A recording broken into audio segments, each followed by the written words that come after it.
Hi കൂട്ടുകാരെ, മിനീസ് കിച്ചണിലേക്ക് എല്ലാവർക്കും സ്വാഗതം. എല്ലാവരും സുഖമായിരിക്കുന്നു വിശ്വസിക്കുന്നു. ഇന്ന് നമുക്ക് പെട്ടെന്ന് ഉണ്ടാക്കാൻ പറ്റുന്ന ഒരു ടൊമാറ്റോ റൈസിൻ്റെ റെസിപ്പിയാണ്. അപ്പം നമുക്ക് വീഡിയോയിലേക്ക് പോകുന്നതിന് മുമ്പ് വീഡിയോ കണ്ട് ഇഷ്ടപ്പെടുവാണ് ലൈക്ക് ചെയ്ത് ഷെയർ ചെയ്ത് കമൻറ്റ് ചെയ്ത് സബ്സ്ക്രൈബ് ചെയ്യാൻ മറക്കല്ലേ.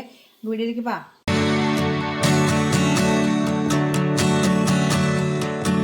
നല്ലൊരു ടൊമാറ്റോ റൈസിൻ്റെ റെസിപ്പിയാണ് കാണിക്കുന്നത്.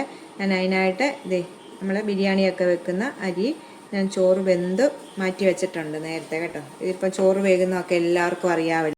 ടൊമാറ്റോ റൈസ് ഉണ്ടാക്കാൻ വേണ്ടിയിട്ട് ഞാനൊരു പാൻ ആദ്യമേ അടുപ്പിലോട്ട് വെച്ചിട്ടുണ്ട്.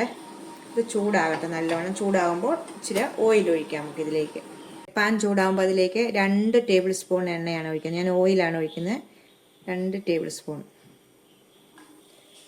ഓയിൽ ഒഴിച്ചിട്ടുണ്ട്. എണ്ണ ചൂടായി വരുമ്പോൾ 1/2 ടീസ്പൂണ് കടുകിടാവേ. തീ കുറച്ച് വെക്കണ സമയം. കടുക് പൊട്ടി വരുമ്പോൾ അതിലേക്ക് 1 ടേബിൾ സ്പൂണ് ഉഴുന്നിടാം. അതുപോലെ തന്നെ 1 ടേബിൾ സ്പൂൺ കടലപ്പരിപ്പ്. നല്ലോണം നമുക്കൊന്ന് മിക്സ് ചെയ്യാം. തീ കുറച്ച് വെക്കണ സമയം. ഇതിൻ്റെ കൂടെ ഒരു 1/4 ടീസ്പൂണ് ജീരകം കൂടി ഇടാം. ഉഴുന്ന് പരിപ്പും കടലപ്പരിപ്പും ഇട്ടു. അതിൻ്റെ കൂടെ 1/4 ടീസ്പൂണ് ജീരകം. തീ കുറച്ച് വെക്കണം, കരിഞ്ഞു പോകാതെ. ഇതിലേക്ക് 1 ടേബിൾ സ്പൂണ് കശുവണ്ടി പരിപ്പിടുക. ഇതെല്ലാം ഉടനെ ഇടണം കേട്ടോ, കരിഞ്ഞു പോയില്ലെങ്കിൽ. 2 മുളക് ഇടുക. എല്ലാം കൂടെ ഒന്ന് നല്ലോണം മൂപ്പിച്ചെടുക്കണം. ഇത് മൂത്ത് വരുമ്പോൾ ഇതിലേക്ക് ഒരു 6 വെളുത്തുള്ളി,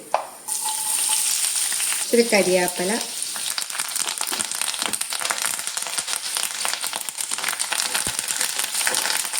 ഈ 1/2 സബോള ചെറുതായിട്ട് കൊത്തി അരിഞ്ഞ് ഇതിനെ ക്രഷ് ചെയ്തെടുക്കണം. നല്ലോണം ഒന്ന് വഴറ്റിയെടുക്കാം.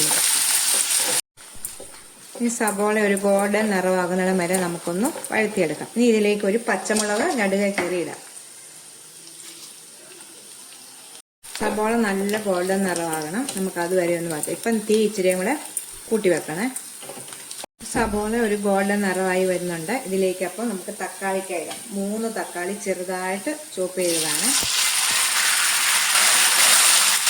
നല്ലോണം വഴറ്റാം.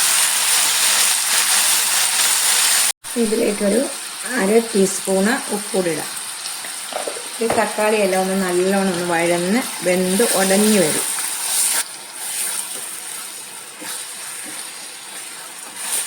ഈ സമയം ഇതിലേക്ക് നമുക്ക് പൊടി ഐറ്റങ്ങളൊക്കെ ഇടാം. 1/4 ടീസ്പൂൺ മഞ്ഞൾപ്പൊടി, ഒരു 1/2 ടീസ്പൂണ് കാശ്മീരി മുളക് പൊടിയാണ് ഇടുന്നത്.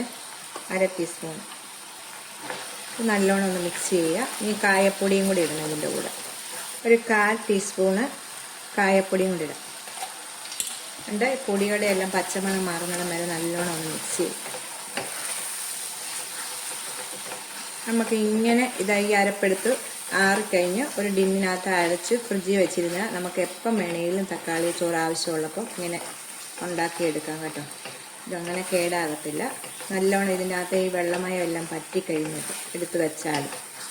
ഈ തക്കാളിയൊക്കെ വേകാൻ വേണ്ടി ഇതിലേക്ക് ഒരു 1/2 കപ്പ് വെള്ളം ഒഴിച്ച് തക്കാളി നമുക്ക് വേവിച്ചെടുക്കാം. ഫുൾ ഇതിൽ തീ വെക്കുക. തക്കാളിയൊക്കെ വെന്ത് ഈ വെള്ളമെല്ലാം പറ്റി എണ്ണ തെളിഞ്ഞ് വരുന്നിടം വരെ നമുക്ക് ഈ വെള്ളമെല്ലാം ഒന്ന് പറ്റിച്ചെടുക്കാം. ഇപ്പം വെള്ളമൊക്കെ പറ്റി വരുന്നുണ്ട്. നല്ലോണം ഇത് വെള്ളമയം മൊത്തം എണ്ണ തെളിഞ്ഞ് വരണം.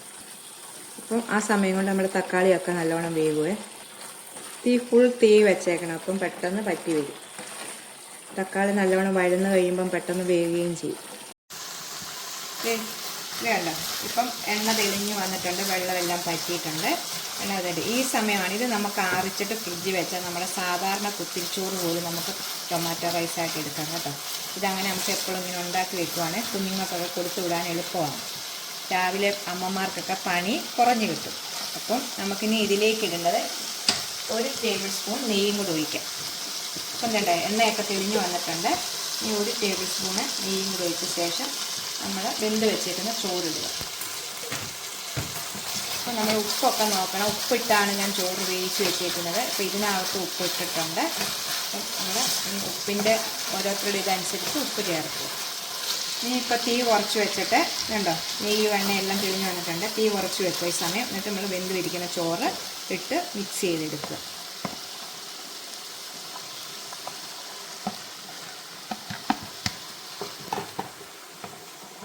മിക്സ് ചെയ്തിട്ട് കാണിക്കാവേ. ഓരോരുത്തരുടെ അളവിനനുസരിച്ച് നിങ്ങൾ എത്ര അംഗങ്ങളുണ്ട് അതനുസരിച്ചൊക്കെ എടുക്കുക. ഇതിപ്പോൾ ഞാൻ ചോറ് നേരത്തെ വെന്ത് വെച്ചിരുന്നതാണ്, ആ ചോറും കൊണ്ടാണ് ഇത് ഉണ്ടാക്കുന്നത്. ഇതിപ്പം 2-2.5 കപ്പ് ചോറുണ്ട് കേട്ടോ. 3 കപ്പോളം ഉണ്ട് ഈ ചോറ്.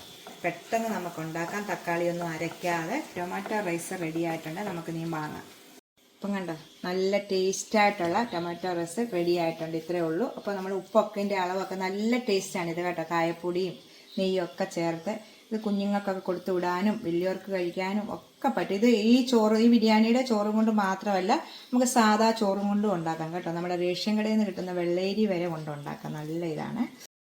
ഇച്ചിരി മല്ലിയിലയും കൂടെ ഇടണം കേട്ടോ. ഞാൻ ഇടാനായിട്ട് വിട്ടുപോയതാണ്. സ്വല്പം മല്ലിയില ഉണ്ടെങ്കിൽ മല്ലിയില ഇട്ടിട്ട് ഇളക്കി വെച്ചാൽ മതി. ഞാനിപ്പോൾ പാനിനകത്തുനിന്ന് പാത്രത്തിലേക്ക് മാറ്റിയിട്ടുണ്ട്. അപ്പം മല്ലിയില ഇട്ട് ഇളക്കി വെച്ചിട്ടുണ്ട്. അപ്പോൾ നമുക്ക് അടുത്തൊരു വീഡിയോയിൽ കാണാം. ടാറ്റാ.